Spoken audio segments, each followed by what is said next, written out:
We now go live to Abuja for Minister Nyesom Wike's media chat.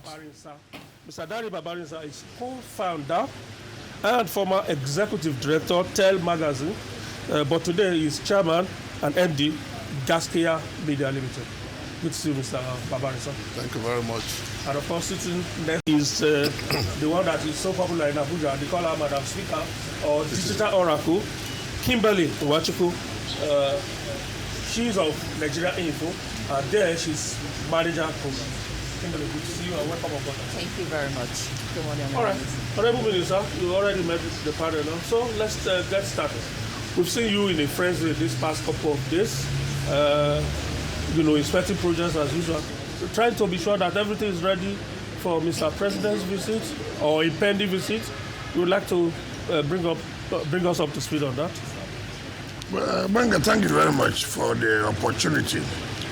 Remember last time when we met, you asked whether you would still have an opportunity to interact with us to find out actually when this commissioning of projects will eventually take place. I did say we hope so, and we thank God Almighty that today we are meeting again for us to let you know, yes, indeed, by the grace of God, Mr. President will be commissioning some of the projects that we have executed under his administration. We have sent out tentative dates to start on the 10th of June after the Salah holiday. We took into cognizance that the Salah will be 6th, 7th. 10th of June, you said? 10th of June, okay. 10th of June. We took into cognizance that Salah may be 6th, 7th, and then Monday would be public holiday. And so we said, okay, we can start on the 10th, which will be on the Tuesday, then continue on the Wednesday. Then again, 12th will be Democracy Day, which is a public holiday. Then that will be skipped, and then we'll start the other week. It's a very large, crowded program, but we believe by the grace of God that the ones that Mr. President will be able to do by himself, the ones he may send the Vice President, the ones he may send the Senate President, the ones he may send the Speaker of the House of Representatives, or other senior government officials. And we are trying to kickstart with the inauguration of the what I call the revamp of the International Conference Center, which of course everybody has been expecting. And then we'll go on with other projects that are very positively impactful on the lives of our people. So we have arranged for 19 days, God willing, 19 days of project commissioning. And thereafter that, we'll now take on flag off of projects that will tend to also be ready installed here in office. So that's where we are now. Okay. How many days for commission of projects? 19 days. 19? Yes, 19 days. Yeah. 19 days. I think that's a good place for me to plug in.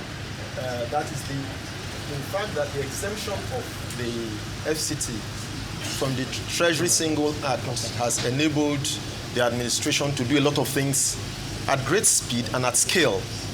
But is there also a risk of a problem of accountability and transparency in the way the funds are managed? Is that a clear and present risk? There's nothing like lack of transparency and accountability. Take for example, the money we have now is paid directly to the commercial bank. Remember, under the single treasury account, every fund goes to the central bank. Now, what's the essence of central bank? I what's the essence of to block the loopholes of revenue accruing to the federal government. We are not making revenue for federal government. I said there's no need. And that hinders us of participating in the larger financial market, of getting money to fund our projects. Take, for example, the budget is passed, for example, and what comes to us? We get 1% of what the federal government gets every month. So assuming the federal government gets 800 billion naira for this month, 1% of 800 billion is 8 billion naira. That alone cannot even pay salaries, right? 8 billion naira. Now we depend on our IGR. Now, if our IGR goes to the central bank, we cannot borrow money from central bank. We can only borrow money from commercial bank.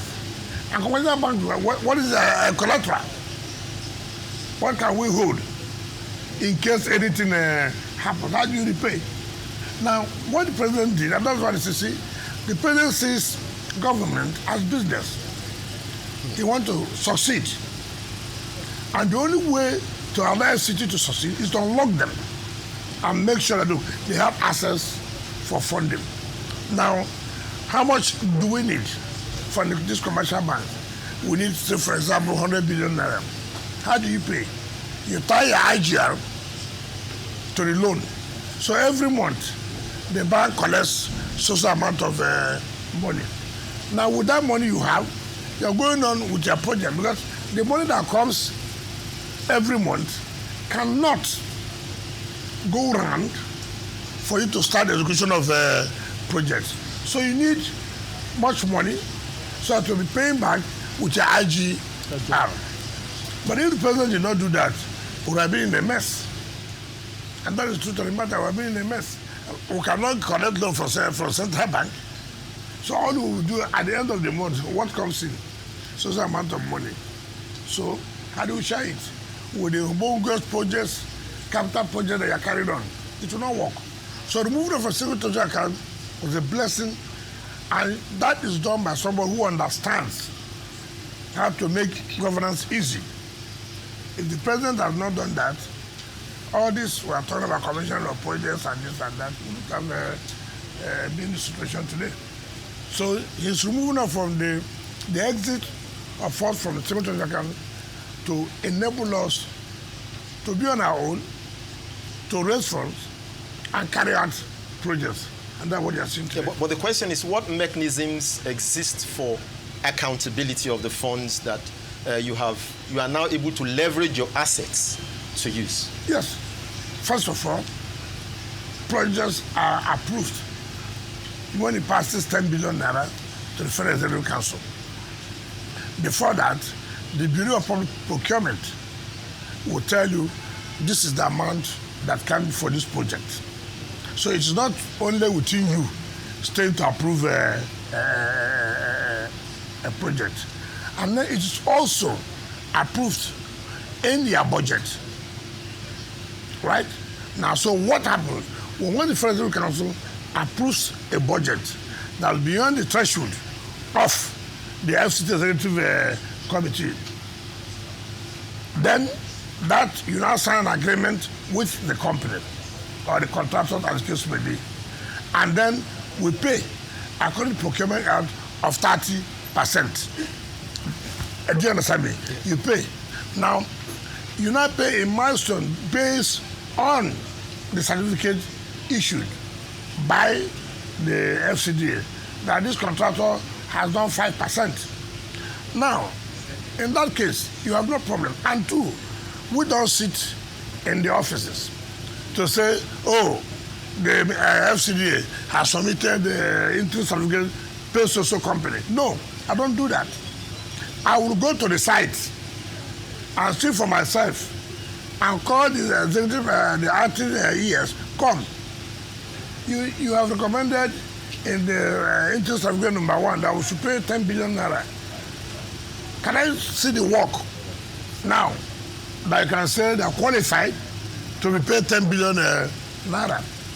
And so every company and the officials of the FCDA, they're on their toes. They know that it's not just going to submit paper. No, I will not do that. I will not do that. As far as capital projects are concerned, I must go by myself and see actually what has been done, what has not been done. I came back on Wednesday last week. That same day I came back, I went to International Conference Center.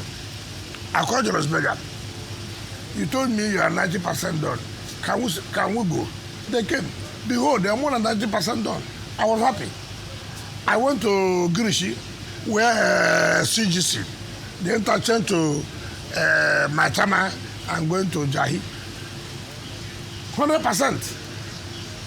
So, in such situation, not just 100%, what's the quality of job that have been done? You see, sometimes our people are being a compromise.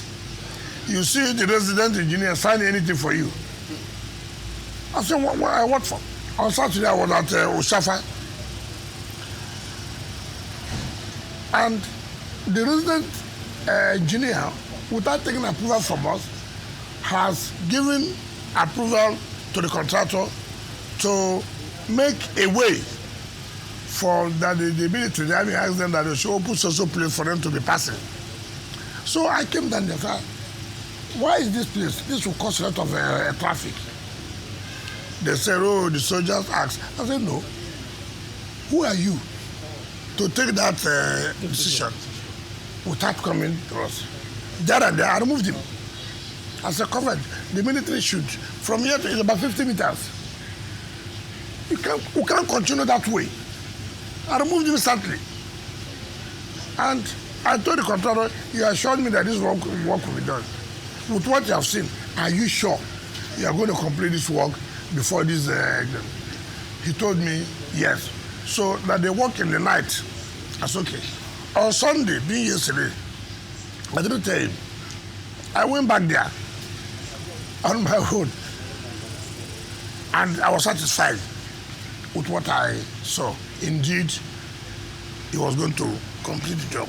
So these are the things you say, it's not merely approving. You must show that, look, the money is being paid and the job is being carried out. And it's done in such a way that everybody can see. The contract was not approved by me. In fact, I can tell you most of these contracts we have been awarded before we came. But it's our policy that you don't just abandon projects because you did not supervise the award of the contract. No. It's a public, these are public funds. Government is a continuum. If we allow that, then you will see projects scattered all over the place. And that does not make the city to be clean. So you do have the president directed that, look, we must try as much as we can to see that all these most contracts are awarded 2005, 2010, 2015, up till now. And that's why we provided in the 2025 budget 85% of our capital expenditure to complete the ongoing projects. There are so many people that will come to say, no, we are not the ones who are awarded. They'll go and award their own contract. No, it is not about we awarding. It's about we giving the people what they want. And if these projects are going to be positively impactful on the lives of the people, why not continue? And that's what has happened. Sure. Okay, Honorable Minister, that takes me to the issue of IGR. Yeah. It's obvious that there's been an increased drive for IGR in the FCT, the most recent being the ground rent issue. Yes. Okay, some people who are affected have complained that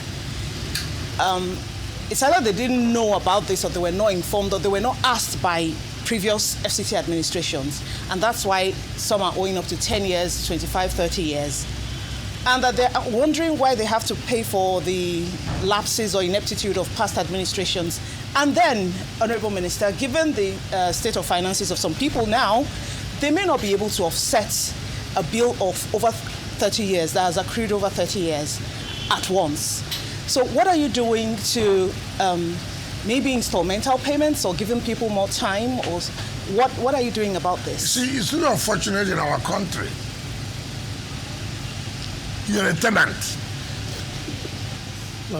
Yes, of the FCT. No, I'm just coming. Okay, sir. You paid for 2 years, for example. Your tenancy will expire tomorrow. Okay. You are coming to tell the landlord, because you not remind you, it's the duty of the landlord now to not remind you. You see, now Now you are shifting it to the landlord, but that's not the case here. You have a CFO, and the CFO says you will be paying annually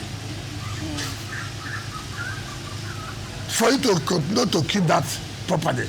That annually says 100,000, 200,000, as the case may be. And you are not saying again, some people may not have the financial reason to keep to it. We're talking about central business area. We're talking about Maitama. We're talking about Wuse 1, Wuse 2. We're talking about Asokoro. How many poor people live here? Tell me, how many poor people live here? Most of their elites, they own property overseas. But they remember that they must pay their taxes. If they don't pay their taxes, government will take over the property. Here in Nigeria, oh no, nothing will happen. Is this attitude of nothing will happen? Is this attitude of religion and ethnicity that has killed us and has kept us where we are? Take for example, today, if you need a nation, I saw the land department publish non-payment of ground rent from more than 1 year to 10 years, and say, look, go and pay. In that number 3092, you know whose name is there? Olabode Bianca George. Is number 3092. At that level, senior citizen, at that level, I traveled 3 days. I signed 1,500 CFOs. 3 days. I signed over 700 consent documents. Now, having signed 1,500 CFO in 3 days, you come and collect the CFO. You take it and go and do business and collect money from the bank. Then you sit that they have not reminded you you are supposed to pay money. What kind of citizens are that? Why do we always have to say that you know you're a debtor, you took loan from bank? You say, oh, the bank have not reminded me. The bank is going to do 2 things for you: giving you money, and also because you achieve a protocol of reminding you that this is what is going to be your assignment, this is the job you're going to do. Look, and that's what I said. Look at a PDP secretariat. In 2005, Vincent Ogunlafo, as the national secretary then, wrote, when they bought that property, El-Rufai was the minister of FCT under Obasanjo's government. 2005. The memos are there. El-Rufai said no. The mere fact that we're in government cannot stop you from paying tax. And so they should pay 26 million naira for the assignment. They bought this property, according to them, from one senator who lives in Kaduna. We were in government. PDP was in government in 2005. So El-Rufai said, no, pay the money. I will talk to Mr. President then. In 2005, El-Rufai was the minister. Nothing happened, yes. In 2010, PDP was still in government. Bala Mohammed was the minister. To 2015, 5 years. 5 years. Nobody who said, look, what can we be here? Let's ratify this. Up till now, that consent has not been given. Up till now, we're not even talking about the ground rent. From 2005 to 2025, 20 good years. 20 good years. And all you hear here, politics. Listen, I'm here. I'm looking for money. You want government to do this road. You want government to do the satellite towns. You want government to provide this. It will be from my blood.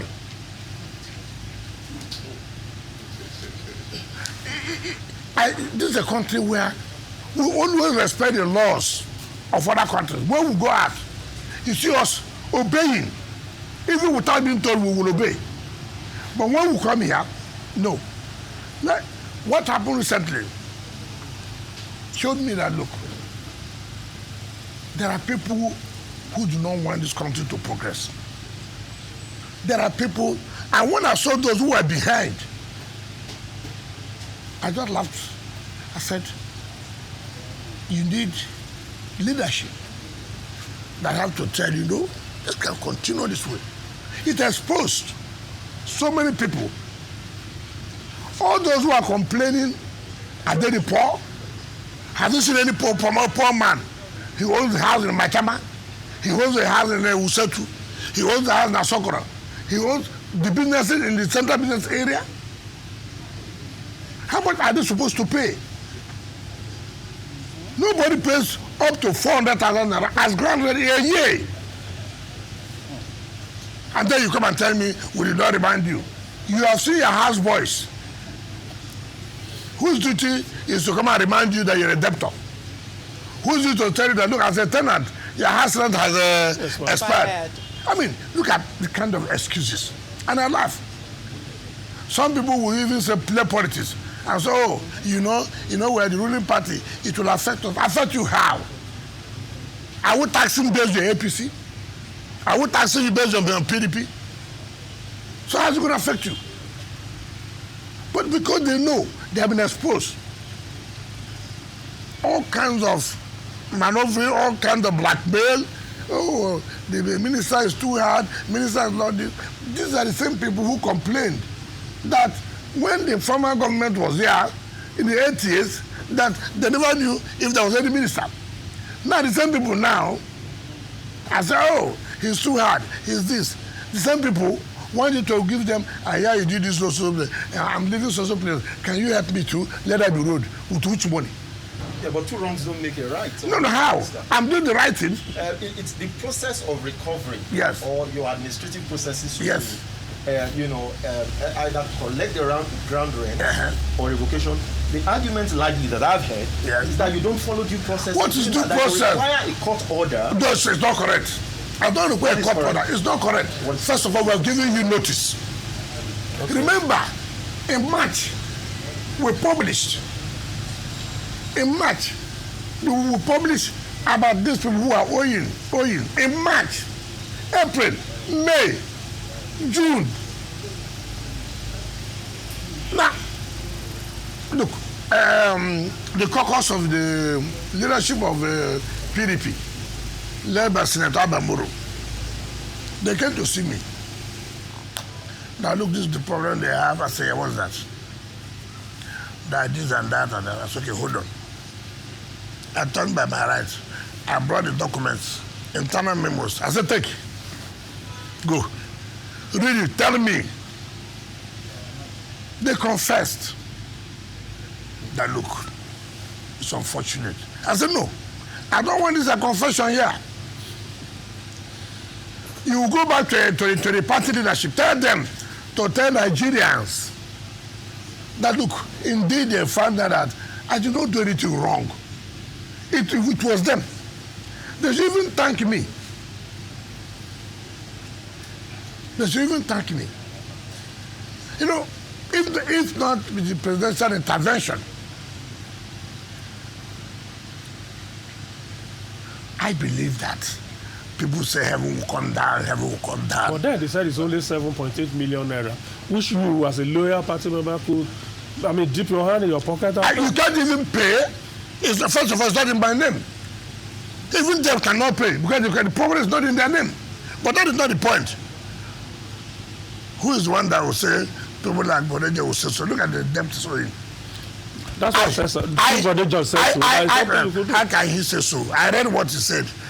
If an old man has no job, sit down in your house and read their newspapers But just said, PDP made me. PDP gave me national name.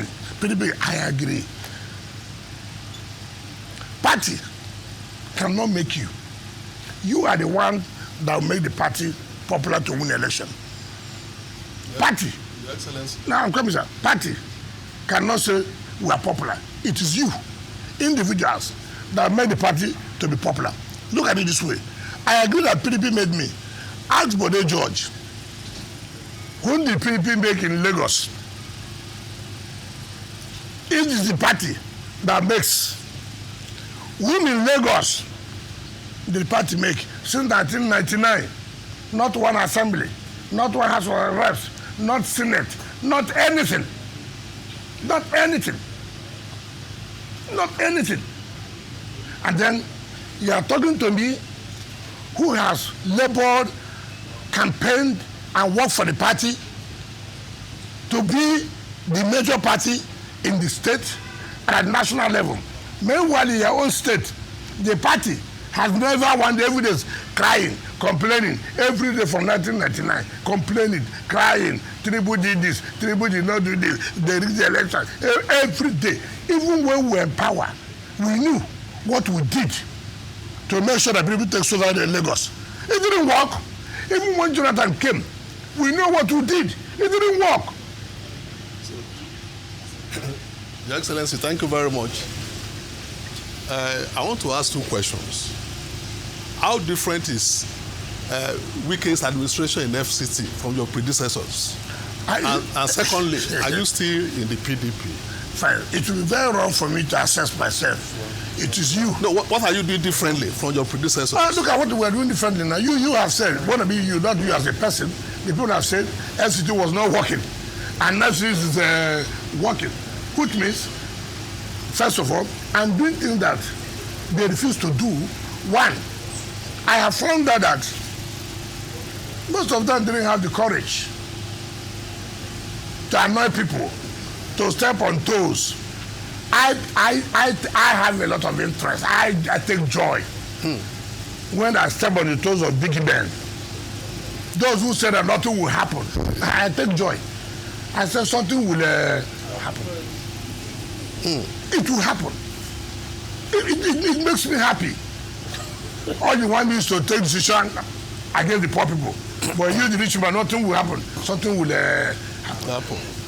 And that's why we're getting results. And that's why if you don't do the right thing, too bad. Too bad. I don't care. The only person I owe that is to say, look, Mr. President, this is what I'm doing. I'm not doing it because I'm from social place. I'm not doing it because I'm from social religion. I'm doing it that I have to support the government. I have to make a difference. People, this is supposed to be a capital. You know what pains some of us that we will travel outside every time. And you see you staying in a cozy environment. Oh, this lawn was done very well. Oh, look at trees. Oh, look at it. Who did them? I don't know human beings. I don't know human beings. Why do you think that anything, so it's a magic that you cannot replicate simply because we don't want to be disciplined?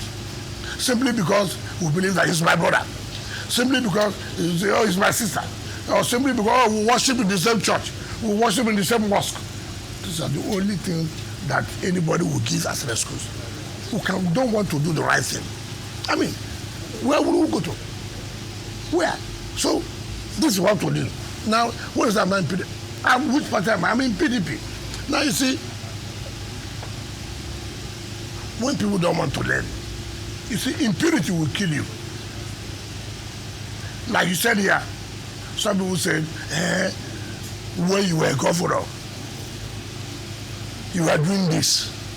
Now other people are governor. You see, that's one thing people don't learn. When I was governor, for example, the circumstances may be different. That you were lucky that you could get away with impunity. Does not mean that now you'll be lucky to get away with impunity. I tell you, see, that's what people say. When you say what I'm doing now, yesterday nobody enforced this ground rent. that means nobody will enforce the ground rent again. You see, it's a mistake. No. The man yesterday, or you yesterday, you were lucky that the man did not enforce it. Now there's a new man who said he must enforce it. So also it is in the party. If as a governor, we were lucky, assuming we were lucky to get away with impunity, you cannot say because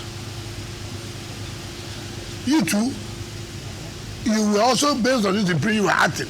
And why don't you also allow you're lucky. You know, there could be an armed robber there. You pass, you escape. Does not mean when another person is going, he will escape. No, it doesn't work that way. Now, I am still in PDP. I work hard for this party. I've not seen anybody who would have the guts to tell me, okay, you are not a member of PDP. Who is that?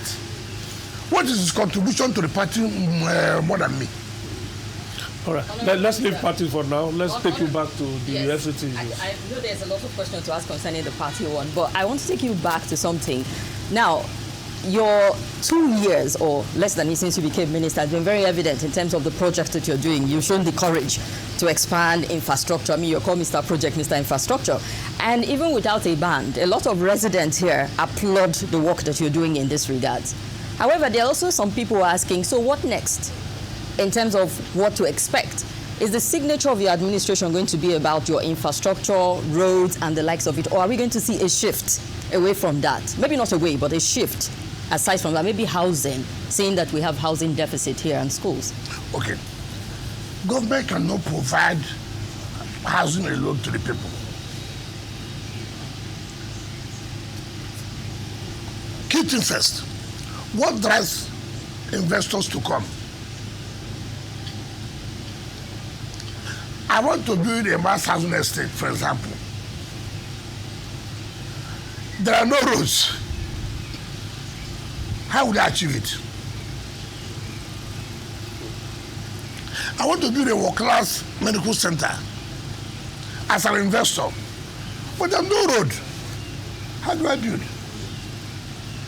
I want to invest in education, the best of schools in the world. There's no road. I want to do farming. How do I go to the place and do the farming? No road. Every government first must provide road infrastructure, network of roads. On Saturday, I was in Kwale.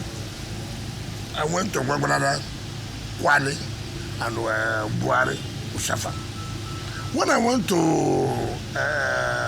Kwale, from the junction to going to Abaji, they call A2 to Pi. Supposed to agree on that. A2. And it's one of the projects we're going to commission.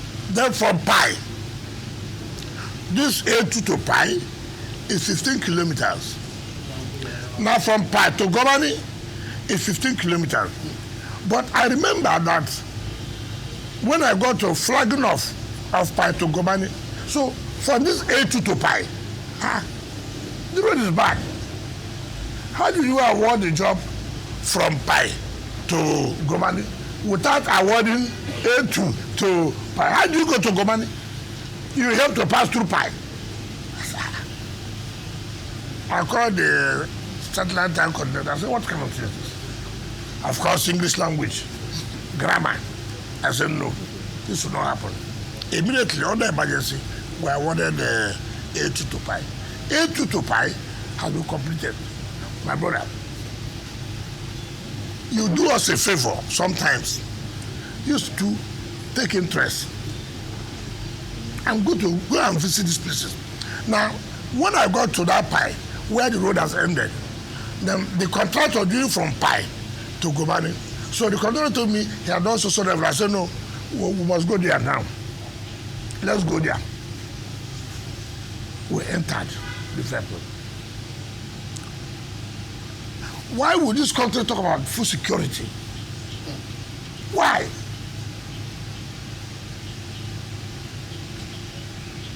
Look at the land, agrarian land. Look at the water. You can even do irrigation. I cried. I said, but again, who will go in there? There's no road. Now the road has been provided. Now people will be attracted to move in. If you don't provide road network, which is the lead to anything called development, you can't get it right.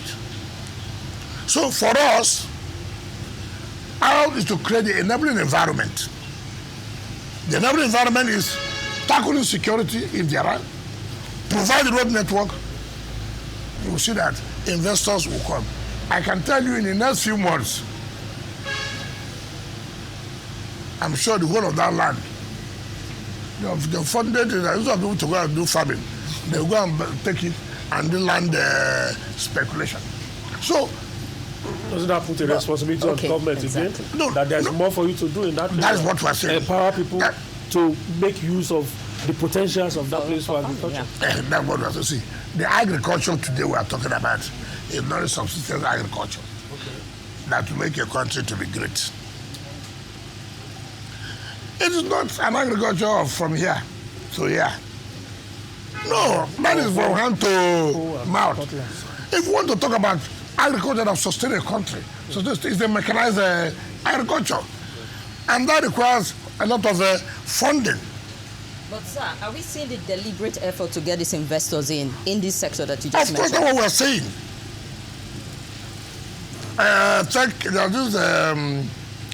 They built a Dubai City Walk. Okay. They came that they want to replicate what they call it Abuja City Walk. That's okay, fine. I said, I'm not going to send director of land. I'm not going to send director of be to them, no. I said, I am the one in charge. I said, when are people going back? He said, they're going back tomorrow. I said, no.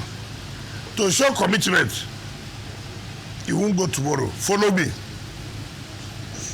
Follow me. We'll drive down. That's what I have in mind. The roads have been done. When we got there, they said, look, this is a perfect place. I said, no, it's not the only perfect place. Wait, I will give you the arrow for now. To show our own commitment, we want this thing done. That's what leadership is all about. I don't want anybody to go and sit down and begin to do a bureaucracy for me. I want it to get done. I sat there. I called the director of land, called the director of surveying, and all that. I said, listen, I'm the chief driver of this project. So I told the people, sign an agreement for me that you have to kickstart this, finish the first phase, so I'm just signed. And if you don't sign, I take back our land. They took it, I gave them. Every day, I called the director of development control. I said, listen, the moment they submit the document here of the building approval, what I told them, bring it to me. Because when you go to, without you knowing, some of these, I'm told to respect, civil servants will just sabotage you. So I called the director of development control, let me tell you, this will drive you from your work. If they bring it today, the approval must come out in 48 hours. We must do something for people to believe in us, that we are serious. See what the president is doing. Look, I'm ready to, relax so many things to encourage investors to come in. We are ready. And see now what that is going to pay off. By July, they are coming to lay the foundation. Oh, okay. The same thing that you have in Dubai City Walk is the same thing you have just in Abuja, that you have in Abuja City Walk. That is, but if we had gone, there are no roads. what will happen? It will attract them. Look at so many. I just asked a question. They gave EFCC where to build an academy. They gave so many people land there.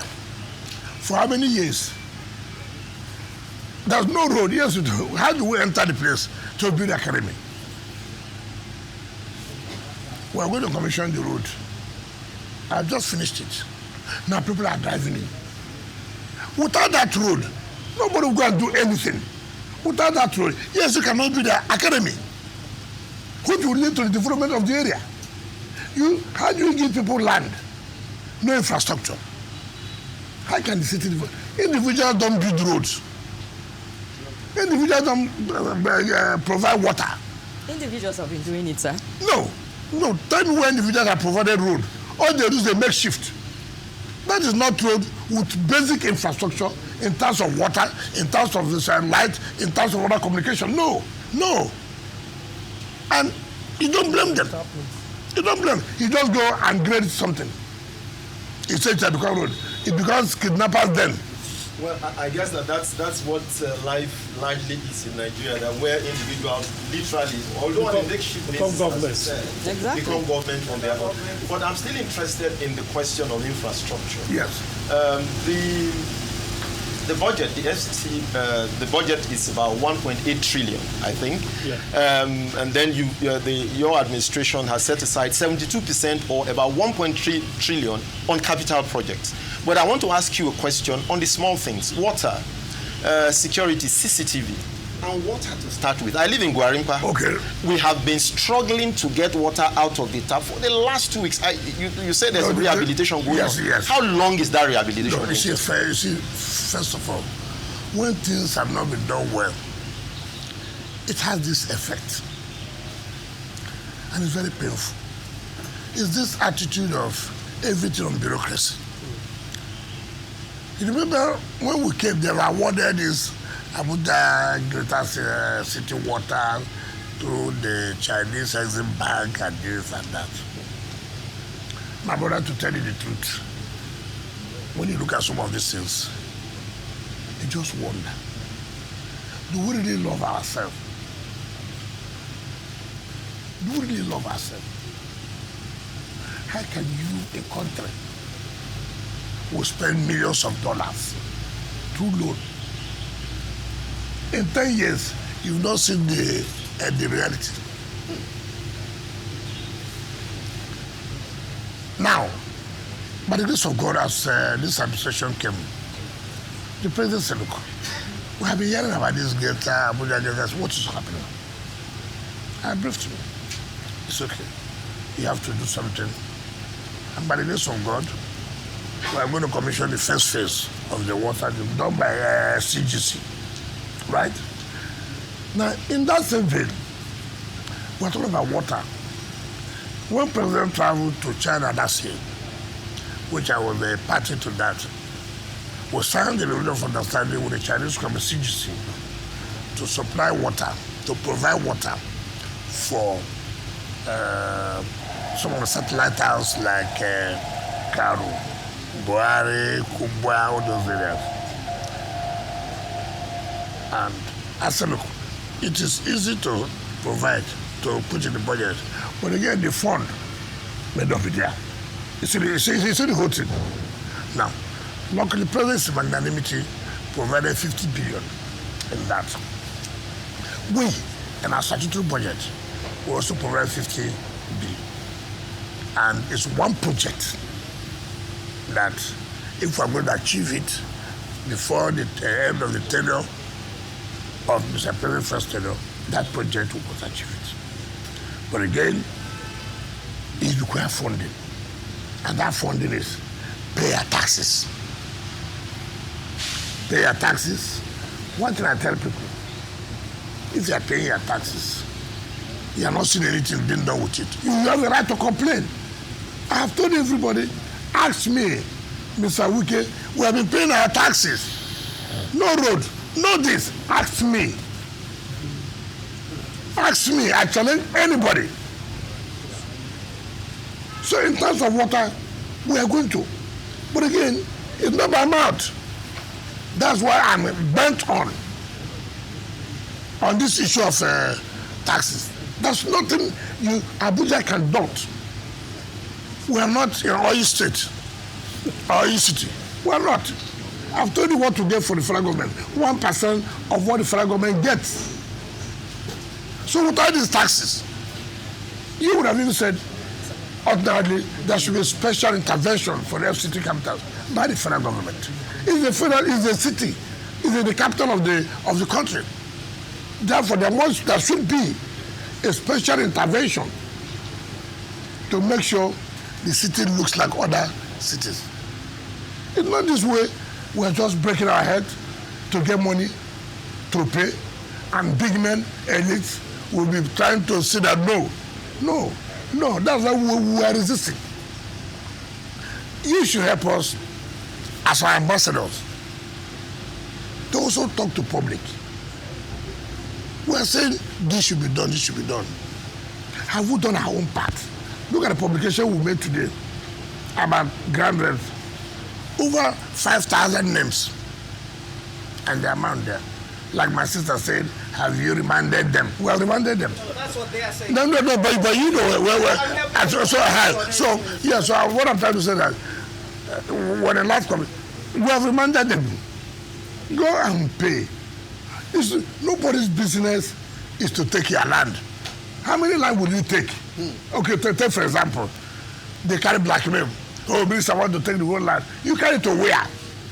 Give to his friends. I mean, okay, even if I give to my friends, would they not pay the ground rent? The issue that government wants the tax to be paid, so you can use the taxes to do something. That's all. That's nothing. If they pay now, take back. We're not interested. Our interest. Do you know that since we started sitting up, go and see the rush now. That's Nigeria for you. Go and see the rush. Is it what it's supposed to be? Okay. Honourable Minister, I'm staying with infrastructure, but this time mass transportation. Yes. Public transportation is getting quite expensive in Abuja now. People complain about when they try to take the ones we call drop from a very short distance. They're asking them to pay 1,000, 1,000 plus. And Abuja is a city that should have effective mass transportation. What is your government doing about that? Thank you. Like you said, we always have complaints in everything. You want everything to provide, which is right. But you like it to be free. We are not doing a socialist and communist government yet. No. You know, okay, look at what's going on now. We are providing bus terminals.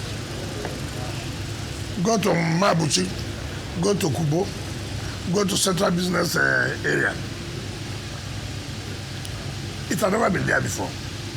Part of it is to fight insecurity, and part of it is to give effective transport system.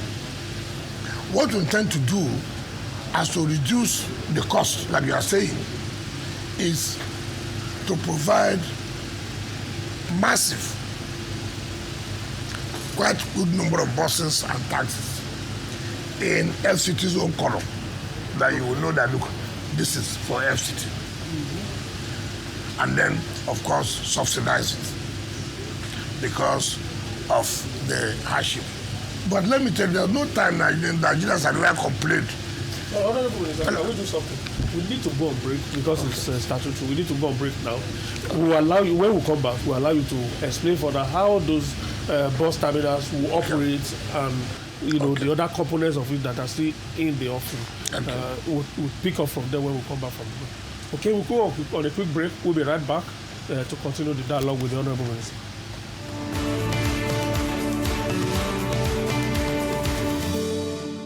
Tend to use to provide buses and taxis. Taxis will be there to convey people to the various areas they want to go. While the buses, as we are coming from other areas, take it to the terminal, and then the taxis will pick you, and then in that case, you know the vehicles you have boarded. You know who are the operators of those vehicles, so that the issue of one chance does not occur again. Again, we will not also allow any person to operate as a taxi or bus driver. You just go on the road, you see people on the road. I'm going to Buhari, you enter a vehicle. Not registered. All those things will be taken care of. And you ask yourself, well, how could this be a city without all these organizations and rest? How? What makes us a city then? What makes us a city? But you see, in taking these decisions too, you are having a heavy fight. People are fighting it. Why are you doing this? You want to stop some people from making money. How will we stop people from making money? That we want to be organized. You can come in there, you have to be registered, you have to paint it in our own color. So people will know. Of course, you have those who are not comfortable with that. In fact, some reason label me, after all, you are not in the APC, you are trying to give us bad names. All kinds of things. But that shouldn't bother you. You must be focused and go ahead and do what you're supposed to do. So how soon will you overcome all these obstacles? Well, it takes time. All these problems will commission the bus stand. Yes, no, they can't lie follow. No. I say we commissioned it this month we're in. Yes, I was saying we're going to provide, but to be run by private individuals. We will not allow. How soon? No, I've told you that the president is going to inaugurate it this month. With the buses? Yes. No. Then the buses are already coming.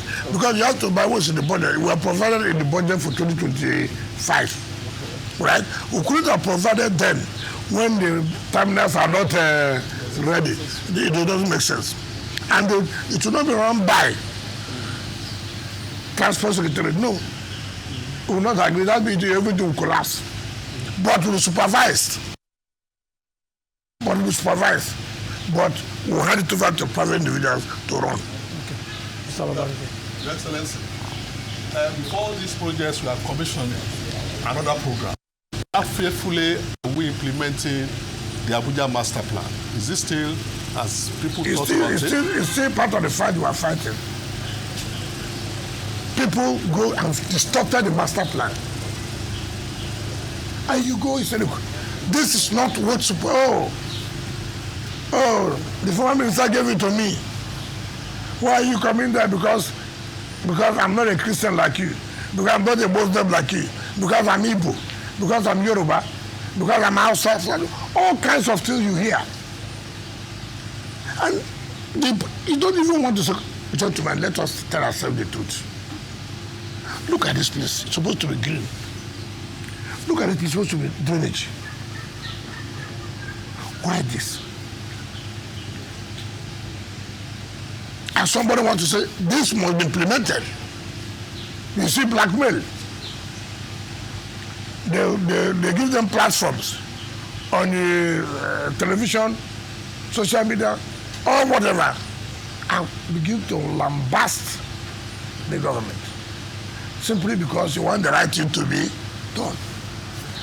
That's where they're supposed to, if you are, even where I live, from Asokoro, going to Uzape, Papadua. Gilbert did that road. The road is supposed to have double carriage going straight to meet up on the road in Uzape there. The community blocked it. And the whole of that place had been compensated more than 20 years ago. Nobody to take them out after compensation. So, I now call the company. I called the acting director, executive secretary of the event. Why did this road stop here? Look, it's a dual carriage. It must be leading to somewhere. He said, yes.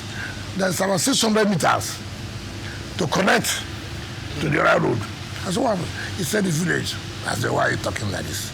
Which village? I said, even though they are compensated, as a coming director of the settlement, come. As you go and call the chiefs, call their youth. I will bring it down. The road must pass. I will bring it down. The road must pass. If you like, you see, I don't understand why who don't want to accept the reality on ground. They have been paid compensation for long. No problem. I'm ready to pay another compensation. But this one must go through. It's not for me. It's a master plan of Abuja. I did not design it. I did not design it. But you have poor leadership who will not take decision. And that's why I tell people, one thing must know. Today, a leader should be able to take decision whether it's wrong or right. So many people have been president of Nigeria. Some people have identified that, oh, oil subsidy, fuel subsidy is a scam. Everybody has said so. But who has taken decision? Have you reached a compromise with the villagers? No, I'm coming. I know that rule. I hope you don't have land there. It's you I'm worried about because you may be accused that it's because you have your hand. Don't worry. You see, as in my position now, don't bother about the accusation they give to me. All those things will evaporate. You cannot be in government. You cannot be serving. Then you say nobody will accuse you. You don't need to worry. As I said, we don't want to serve. The point I'm making about leadership. Every president has come. This fuel subsidy is a scam. What have you done? You know it's a scam. What have you done? Courage. What did the president do? The first day he was sworn in, this thing has to go. Mama, everybody, he said it will go, it has gone. Leadership. The ability to take decisions. Do you relocate? Even if the compensation, I made it 200%. I traveled to Milan. The company called me, look, they're not going to meet up because the communities have refused. I called the acting ES. You are from Abuja, I said yes. You are the acting ES, he said yes. And your people are stopping government from doing road that will benefit them. It means that you will lose your job. I'm going to make sure you go back, and I'm going to transfer you to a place where you will see where to work. So you better go and tell them, as I come back, I'm going to supervise that demolition. I came here, I flew in from Milan that same morning. I went there, I told come on, demolish, come first go there. Come on, demolish it. Well, what happened? Then I came. Oh, sorry, sir. Give us some time to park. I said, no more time. I've given all the time required. People started writing, well, no human face, no this. I said, what is human face here? Today, I was about to commission that project. Go and see the jubilation. So I would have, stepped clear because they threatened this will happen. Leadership doesn't work that way. Today, it's not beneficial to them. Those who are living there now, go and see that place now. You can't even buy a social amount of money. That's what you must take decision. Honorable Minister, sorry to interject, but I feel before we just shift gear into something else, to bring this one up, and it's a follow-up, a rider to a media chat you had some time back, talking about the primary school teachers in the FCT, and your intervention then was to withhold 10% of the. Now, between then and now, a little curious to find out what's the committee up to in terms of that. Well, the committee has made their recommendation, and today is 2nd of June. The Permanent Secretary Treasury is already working out how much they are supposed to have by the hour. Because normally it's the beginning of the next month, right, that we're entitled to assess our IGR. Because it's not when IGR is paid, you assess, no. It stays for 1 month. Okay. Then you'll be able to know just how much you got for this month. And then you move 10% of that for the area councils. So I'm sure by the time we would have finished this chat, they will be ready to say this amount of money. And then I will invite the union and to say, listen, we must also have to tell ourselves the simple reality. We must make sacrifices. It's unfortunate. We are not owing. It's the area councils that are owing. But we cannot also say because we are not the area councils, we allow our children to suffer. It has happened last time where we brought 60% of our money to, to cover what they are owing. Let them be 40%. But again, that tells you about leadership at the local area. I don't have the power to sack any council chairman. They are elected chairman. I cannot do that. I cannot do that. Even some of these measures were taken can be challenged in court. But however, you need to take these measures. You need to take the measure to save the situation on ground. And so what was agreed that look, well, once we call them, listen, every month, this is what we should pay. You go back to the classroom. We are not going to give this money directly again to the chairman of the area councils. The committee, which we headed by the treasurer, is to pay this money to the teachers, so we can have a reprieve. But people can challenge you under what law do you have that power? You see, when you follow this law, when you follow, how do I feel now? But there's a danger in not following the law also. To whose advantage now? To whose advantage? It is for the greater interest of the people that you, an individual, who have refused to carry out what you're supposed to do. So should we allow you now to continue with that, and our system will be producing miscreants, militants, because they have no access to education. So you have to wait. But like I said, it's unfortunate. But should we continue with that? All right. Can we segue into politics? No, not yet. But perhaps if you are done with FCT, let me just do a recap then. On FCT, I know that your modus operandi is not to start new projects. But there are provision for new projects in the budget that has just been. It's about 15%. About 15% Yep. for new projects. Yes. And I know that around November last year, Yep. you advertised those new projects. There was a rigorous procurement process that had been done and all of that. Now that the project has been passed, are you going to resume that process of awarding those new contracts based on the procurement? Some have been awarded by the Federal Executive Council. Some have been awarded. But we will not start it because our own budget has been come. Some are in the national budget, which have been passed. Some in our statutory budget, which have just been passed, but have been assented to by Mr. President because it cannot be transmitted back to Mr. President. I can tell you the truth. We made an estimate that this is what we're going to get from our IGM. And based on that estimate, we said we're going to carry out this project.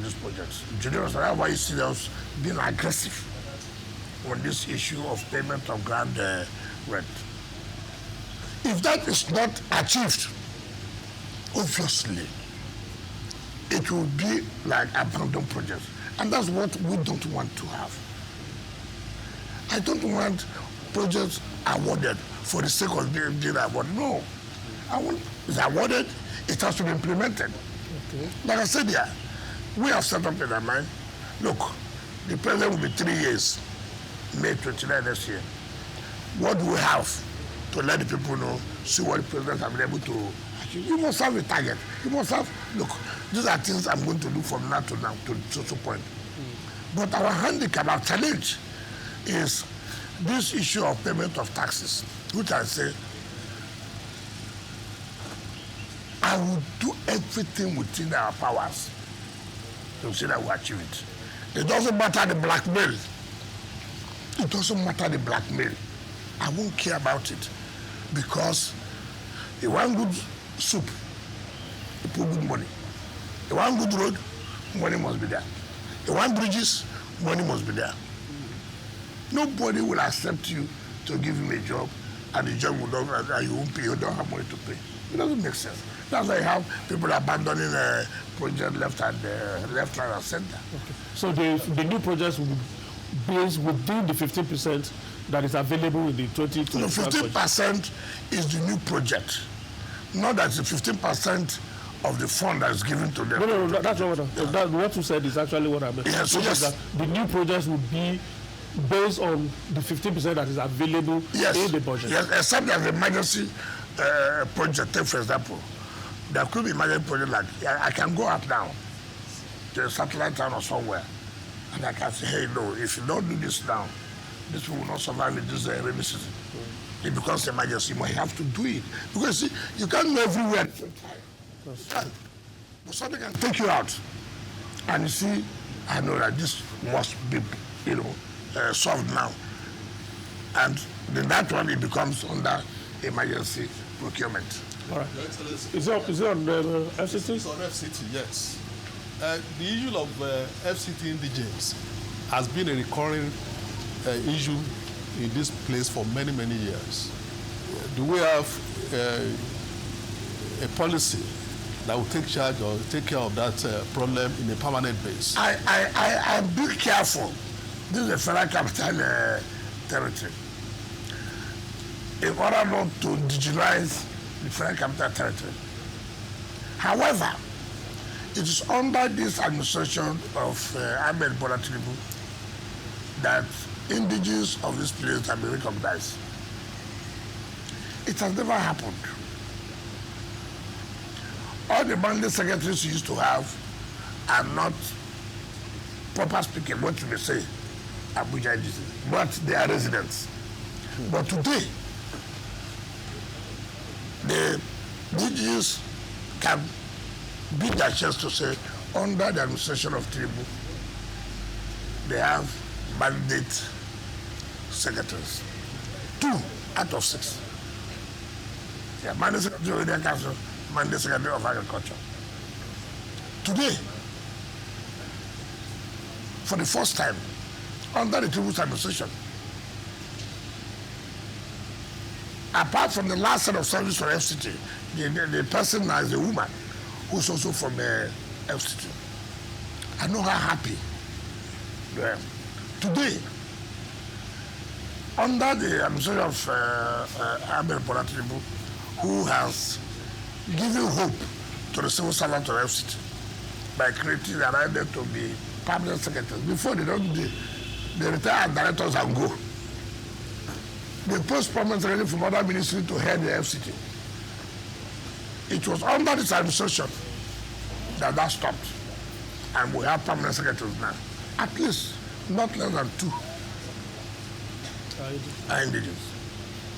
So you can see that the administration, even though not trying to say that you cannot represent Abuja simply because you are not an indigene.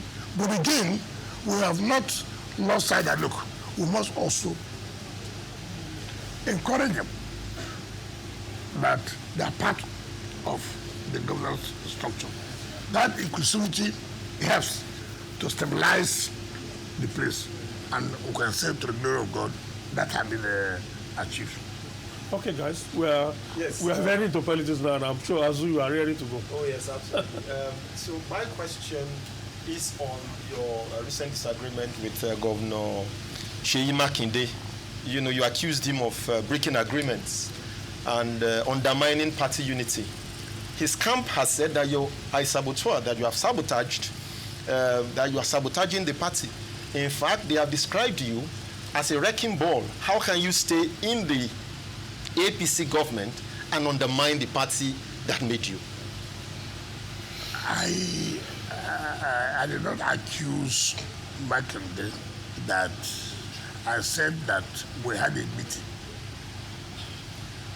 and we had an agreement. That meeting was held, first of all, in Lagos by myself, himself, the former governor of Abia, former governor of Enugu, the former governor of Benue.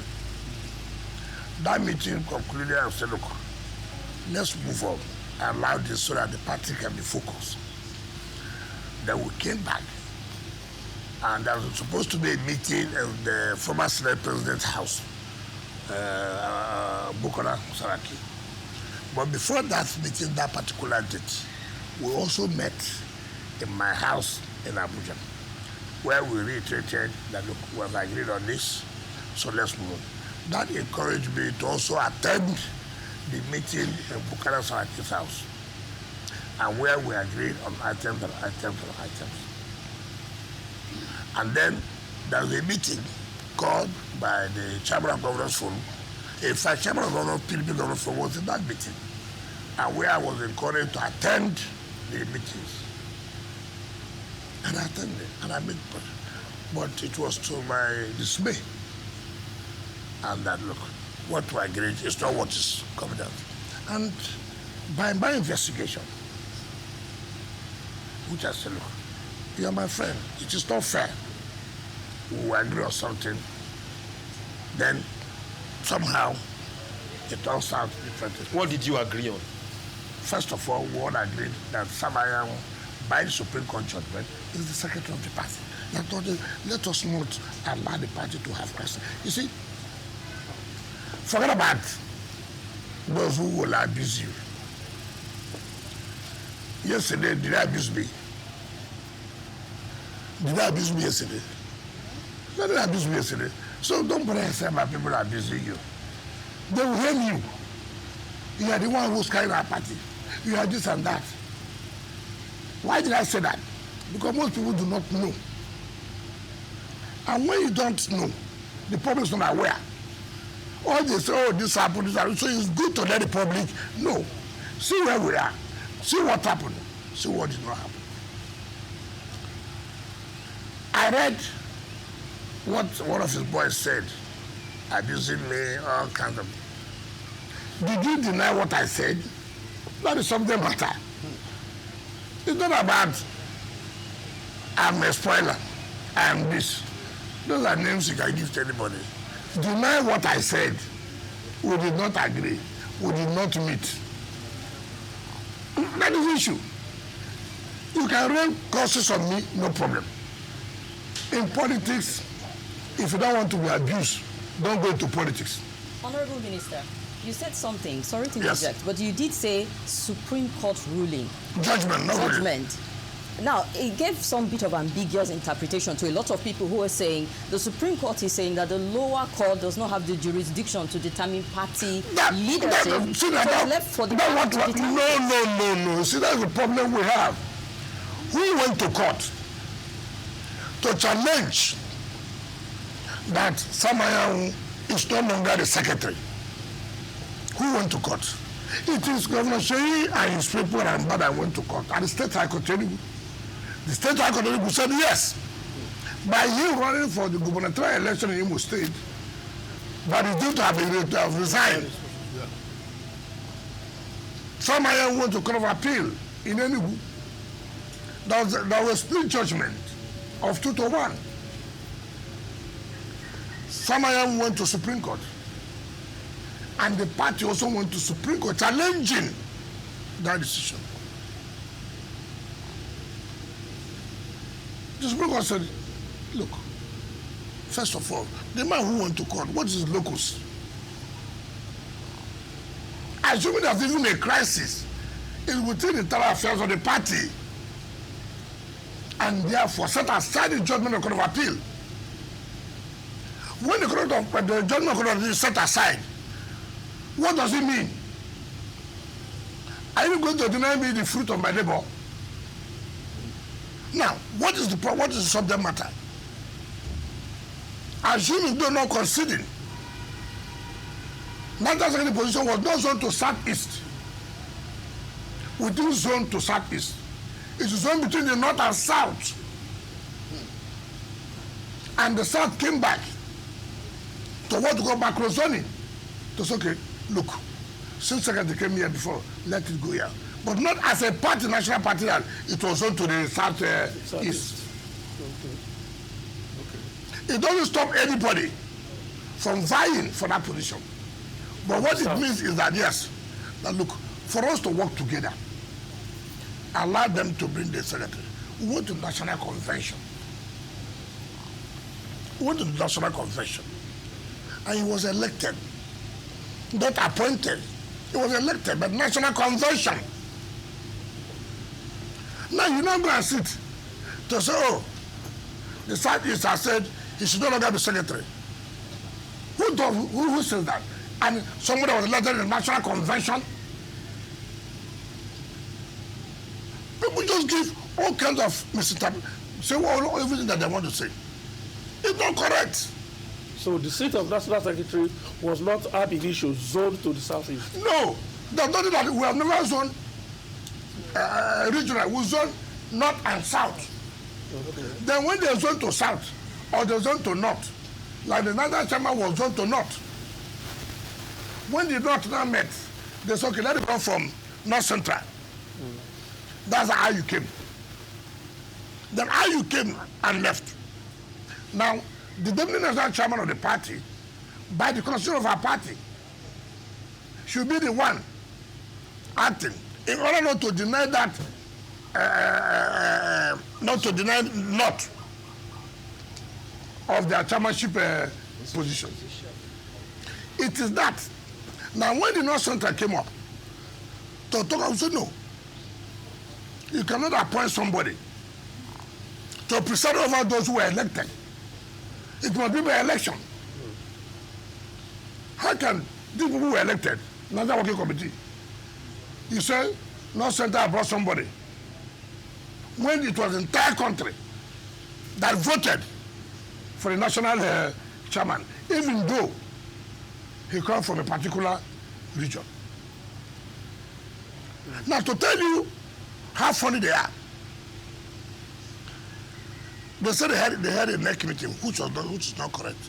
Look at the constitution of the party. Who issues notice of NEC meeting? Secretary of the party. And he never issued any notice of any NEC meeting. But the deputy secretary issued. How could he have? That's the point that we're making. How could he have? Under the law, the secretary is available. The secretary has not died as they want him to die. The secretary is not sick. Do you know how the secretary said there's nothing like NEC meeting? A committee has been set up, headed by Buka Saraki, to reconcile people. And they have said, look, they are not ready. Now, let me get you so you understand the whole scenario. How people shoot themselves. They set up a committee to go to INEC to verify, indeed, whom does INEC recognize as National Secretary. INEC told them plainly, in fact, who led that committee that went on it was the governor of Enugu State. The governor of Enugu State, Peter Mba, he was one who went to INEC, and INEC told him point blank, we cannot recognize anybody other than Sam Ayamu. 2, who signed the correspondence to INEC about the PDP's candidate for the 2025 election. It was the national chairman and national secretary, that's Sam Ayamu. How could he have signed something yesterday which INEC had recognized? Tomorrow you got a whole meeting that no, he's not the national secretary. Now you see the dilemma. Why most people are running away from PDP. And if it were you, I want to run an election. I want to run an election. And the law says, our party constitution says, look, it must be signed by the national chairman and national secretary to INEC. The two must sign, not one person alone. And INEC cannot accept any correspondence from the national chairman alone. The two must sign. Now, as somebody who wants to run an election, I have a fear. Take, for example, we have our the area council election in Abuja, February. The primaries will be this June, right? And candidates have emerged. Who will sign forwarding the names of the candidates to INEC? So would I take that kind of risk? Where INEC will reject. I will not take that kind of risk. Now, what I don't understand is this. I mean, up to 2023, you were a full-fledged member of the, well, you remained firmly in the PDP and fought all your battles within the PDP. Yes. Now, here we are in 2025. Yes. You are in, well, you are still a member of the PDP, Yes. but serving in the APC. Why don't you stay in PDP and fight the battle and take and take ownership like you did in the past? What am I doing now? Oh, you are serving the APC government more than you are serving your party. You are making a mistake. In 2023, did I not tell you I will not support their presidential candidate? Yes, you did. Didn't I say so? I said on principle of equity and justice and fairness, the presidency should go to the south. If it does not go to the south, you cannot have national chairman at the same time. You therefore take one and give us one. In purity. Because they were having a romance with the present government then. Believing that Atiku will win. They said to hell. I said I was not going to support. So why did I not leave the party and join APC? Of all of us that time, as PDP governors today, as the so-called leaders today, who produced House Assembly, 100%. Who produced National Assembly, 100%. Who produced governor? Who? Ask them in their various states. How many senators do you have? How many assemblies do you have? Do you have a governor? No. Take for example, Olabode George supported Labour Party. I said I will not support. There's no likelihood that he has a chance to win an election. I'm a politician for Christ's sake. I read it. I know it. You can't tell me, oh, because it doesn't know. I won't do that. This man, even if we support, he can't win the election. Forget about this sentiment of this. It will not work. So, Honorable George, and some of us, we say, look, everybody, you have to support a certain candidate. Choose whoever. We all agreed. What is the offense I've committed? That I supported Bola Ahmed Tinubu under APC. If I was playing anti-party, then PDP wouldn't have won for governorship. PDP wouldn't have won National Assembly. PDP wouldn't have won House of Assembly. Our state was the only state in this country, in PDP, that gave PDP that kind of victory. Now, you are talking about me. I never collected minister position without writing to the party. I wrote to the zonal. I wrote to the governor. I wrote to the national party. I challenged any of them. Whether they have said, no, don't take this position. In any case, how would they say so? When the government wrote to the governors and the reps to nominate people for appointment of board, all the governors wrote. Nominated names. I can show you the names. So if you, in PDP, can write to APC government, submitting names, so what is wrong in me, a PDP member, also working? What kind of a life is that? You go and lobby the president to give social media appointment. You come out in the daytime. Oh, he's working with the APC. Baba Mohammed, he was APP. When Jonathan became president, they made him minister of FCT. Did anybody die? When Obasanjo won the election, he made late Bola Ige, who had Alliance for Democracy AD, he made him Attorney General, the #1 position, the only minister recognized by the Constitution. So, not the PDP gave the appointment. 2010 to 2015, they gave the some of the APP, who now changed to PDP. Nothing happened. Nobody shot anybody gun. Now, something I worked for, I did not hide it. I said, I will not support this impunity. I'm going to support this. If I've done it secretly, Then you would have said, oh, you are this. I made it clear. This impunity, injustice will not stand. And I've also told them that. So, what is happening in PDP is people who, I don't know whether I may call them undertakers. Because I don't see any reason why you put yourself under that kind of crisis. Honorable Minister, I'm taking you to River State politics now. Yes. And I'm going to ask you a point-blank question. Yes. This crisis, if I may call it that, between you and Sim Fubara, is there going to be an end to it? I don't know what you mean by crisis between me and Sim That's why I Fubara. said, let me put it that way. I don't have any crisis with him. So whatever is going on now in River State, is there going to be a resolution soon? I don't have that. Okay, let me You put do it in a understand, different way. Yes, Honorable I'm not Minister. Is the atmosphere right now to lift the state of emergency? I'm not the president who declares state of emergency. Yeah, but it's your state. Do you think there's enough No, peace now? if Mr. President had called me that time, I wouldn't have agreed for state of emergency. So he knows. He doesn't want to lift. He has everything on this. I don't know. But politically, is it right? I have never supported.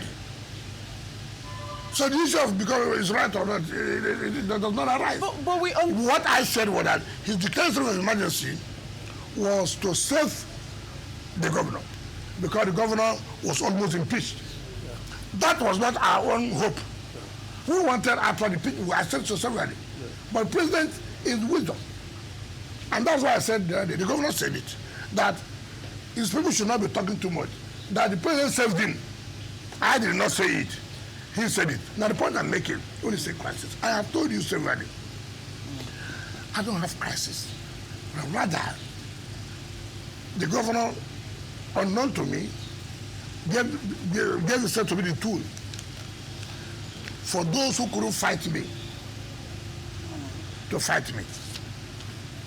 You see, when people talk about resolution, sometimes when I go back, in my quiet moment, I played the video of the speeches of the governor. What he said, what he did to me. I would. Was it necessary? This was somebody who brought you, gave you food, gave you everything, did this for you. Then he became a tool for his enemies to fight him. You know, we're all human. When people say there should be peace, nobody said there should be no peace. How do you feel? How do you feel? Take for example, how do you feel? You know what you pass through by sending your son to school. You know what you pass through to make it be a human being. All of a sudden, in the night, your son came with 2 people with gun to shoot you. Just tell me, is this something that will just go away like that from your mind? You make sure you give your son good education. You make sure you provided food for him. You make sure he didn't lack. You are ready to sacrifice everything you had, and you made that sacrifice. In the night, they say the armed robbers. Who are the armed robbers? Your son is the one carrying gun. Your time is up. Somehow, God helped you. You didn't die. Now people come, carry your son, come and beg you, you know, is their son. I agree. But He said even held your leg, begging you. it's not correct. Okay. There's never been a But time. they are so remorse. So, What is the remorse? Has it met with anybody? You see, I have told people, this politics of television, this politics, I feel so bad. This time I did these things, I feel so bad. Because, yes, once Governor Dapo Biodun, Governor Feboyi, and one of the leaders from the Southwest, he came to my house, brought him. Yeah, okay, brought him. I said, listen, he's ready to make peace, this and that. I said, no, I don't have problem. If you want to make peace, he has the yam, he has the knife. He said he was traveling, he traveled. I've not seen my since that day. So when people talk about it, I don't laugh. I mean, it is not to go on television to say, peace. I don't know. Okay, we didn't make peace without the assembly members. We didn't make peace without the leaders of the party. We didn't make peace. You see, I try to be honest to people. I have said so. The mere fact that Mr. President said, look, make peace. It will be difficult for me to disobey Mr. President. But he should also know that it's not water that flows here, it's blood. Now, I gave the analysis here, which none of you tried to answer. These are people who vowed that you will never be governor. These are people who petitioned you to EFCC. These are people who, simply because envy, how will you bring Wike down? Then you provided yourself as I'm going to bring Wike down. I have told people who do not understand what betrayal is, may they be betrayed 10 times more than this. That's my prayer. I have told you here, we want peace, but you must show that the peace you want to is for your mind, it's genuine. You are taking steps. It's not every day you're on television, you're on radio, peace is ongoing. Is it ongoing on air? How is it flying? Nobody has said that. Nobody has, you just hear, oh, it's ongoing. Oh, I was studying with my guy. Oh, I was studying with my former guy. As I speak to you, I've never seen him. So I don't know what is happening. I don't know the strategy people are adopting. So that tomorrow they will say, we don't want peace. Nobody. I've called assembly. Your Excellency, please, I'm sorry. Your Excellency, you are operating on two theaters, the national level, and you didn't attend the last NEC meeting of the PDP. There was no NEC meeting. Legally. No, I don't know about it, so I should attend illegal. So, then, secondly, you are operating also in rivers. Is there a possibility of is there a possibility at all, if you look at it, because now the emergency will soon expire, is there a possibility of you reconciling with the governor of Rivers? That's the first part of the question. Second part of the question is that we are moving towards 2027. How do you see your future in the PDP? Towards what is my future? You are in the PDP. Was I not in PDP before? No. Am I not in PDP? What is my future? Listen, I've told you this thing. Is it because of our Swaju presidency? Is it what they're talking about? Yes, it is important. Why do you have to ask me that? Don't you know that I said that you want to run against him, in fact. So are you not aware that I will need the campaign university? Why you want me to say no? Are you not aware that he did not get up to 10% here, but he will win here? Are you not aware? Okay. So don't be asking me question. You know. You know. You are going to lead the campaign. Of in course. Rivers, okay. For the APC. Is that hidden? Okay. Honorable Minister, sir, just because we're pressed for time. Because I have said the South must produce the president. Honorable Minister, now aside from all the political talk, the average Nigerians have been complaining of hunger. And now we are seeing people who have served like 2 times governor and minister also saying the hunger has come to them. It feels like hunger pro max at this point in time. Okay. Now, how is your administration and the Renewed Hope administration addressing that specifically? Because we're seeing politicians saying they're hungry. You know what I don't like in Nigeria? We have the time to listen to jokes. But they're influential people. Which influential? What makes them influential? You think they're influential? A former governor and minister? Hold on. You are talking about Rotimi Amechi? Yes, sir. And you have been specific. I don't know how a man will choose his 60th birthday to tell lies. It's unfortunate. Of all time, it's your 60th birthday that people are celebrating you. He used to tell lies to Nigerians. You are hungry. Let us still accept this.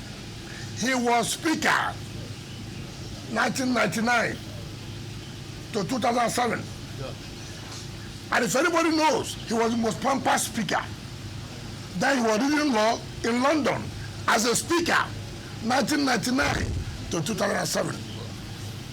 He became a governor 2007 to 2015. He was still reading law in London. 8 years as Speaker of Rivers State House Assembly. 8 years as Governor of Rivers. He never talked about hunger. He became a minister from 2015 to 2023. 8 years, super minister, transport. Where you were borrowing money for every bag, loans. He didn't talk about hunger. 2 years you have left office. I'm in coalition because I'm hungry. You're only hungry of power. And that shows failure on his part. How do you look at it? How do you insult Nigerians? How do you trivialize the issue of hunger or poverty? Why do you do that? You're insulting Nigerians. You joined Atiku. You joined Alpha because you are hungry. Have you not insulted Nigerians? Just that you can't stay out of power. That's the hunger. You can't stay out of power. How would a man since 1999 to 2023 we stand before Nigerians who presided over billions of naira? This was the same man who on the national television told Nigerians he doesn't like money. Meanwhile, dollar was showing. Meanwhile, dollar. You are carrying dollar. And you are telling Nigerians you don't like money. What kind of country is this? And we are listening to that. And you said it's inflation. What's the influence? Let me tell you what's the influence. You know, we overrate people. We overrate people. What's the influence? He was governor 2015. He couldn't produce a successor. He couldn't give his candidate, Muhammad Buhari, come up to 25%. He was a sitting minister in 2019. No president had ever moved with soldiers the way he came with soldiers. He said he produced a governor. He couldn't produce a candidate. Again, his candidate Buhari didn't make 25%. He was the teacher of campaign. Again, in 2023, he came. Okay, this time around, I'm going to support Atiku. In PDP, thank God, we did not support PDP. If I supported PDP and they won, he would have taken the glory. We said, okay, we will not support PDP. They failed. They didn't even get 10%. So what is his influential? It's just because, you see, look, I thank God this is in a coalition. I want that coalition. I've told Nigeria, look, I don't like this talking. Let this coalition, let them form as a team. Let them start from home to start moving the president to. What is that you remove? You start from their home to remove him by making sure president loses the election. How could somebody come out on national television and tell Nigerians, if we want to remove the president now, we can? Is it a military coup? The word that word removal leads to dictatorship, to the military. You only use that word remove when there's a coup. And I thought I may have said we'll vote him out. No. But whichever way.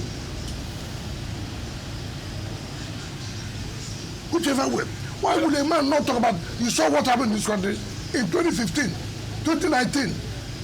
Look at the suffering that done passed through. 2023. All right, we have just 2 minutes. And the man is telling you that he's hungry. Very quick question. Insulting Nigeria, are you clapping her for him? Honorable Minister, okay, I do have a quick one. Yes. That the minister can deal with in 2 minutes because that's just. I just want to know, Honorable Minister, Final question. Do you care about PDP? Because there are critics who say PDP is going to implode. 2027, it might not survive it because of the infighting that is going on within the party. Now you're a stakeholder, you're an influential person, you're relevant in the party, and... Look, let me tell you. If I say something about PDP today, they're telling me, let them, no, you're not the one to lead me. Say it. Let them leave the party. So, but people are saying the party will die a natural death. Let me tell you, implode. because some people want to kill it. We say it will not die. We'll make sure it will not die. That's why we don't allow them to get what they want. Well, it's losing stronghold. Delta is gone already. That is to tell you, okay, look at it. If it's a party, leadership problem, look at it. You won't tell me that you didn't have intelligence that Delta will go. You won't tell me that you didn't have intelligence that was the Akwa Ibom. Now, leadership. What do you do? Should we allow it to happen? No. Send a team.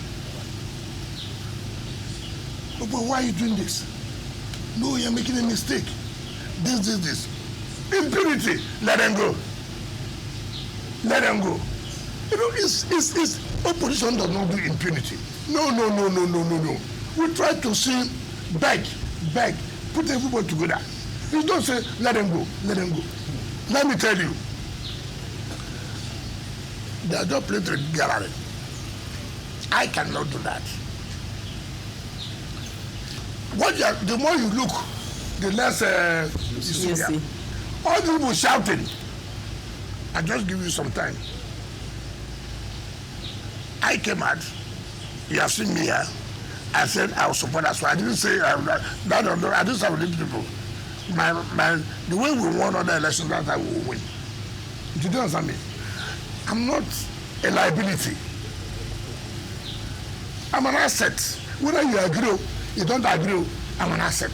Okay. Right. Whether you want to die, you don't want to die, I'm an asset. Right. It does not matter. You may not like me. If your likeness has nothing to make me not to be, I'm an asset. You have said what you want to say about people. At the appropriate time. We just have to go down. We know national assets, yes. Minister. Since it's an asset to PDP, it's also an asset to APC, so we are a national asset. I'm an asset to making sure that Tinubu wins the second tenure. All right. Thank you very much, Honorable Minister. We have to end it here. Guys, we have to go. Kim, yes. Thank you.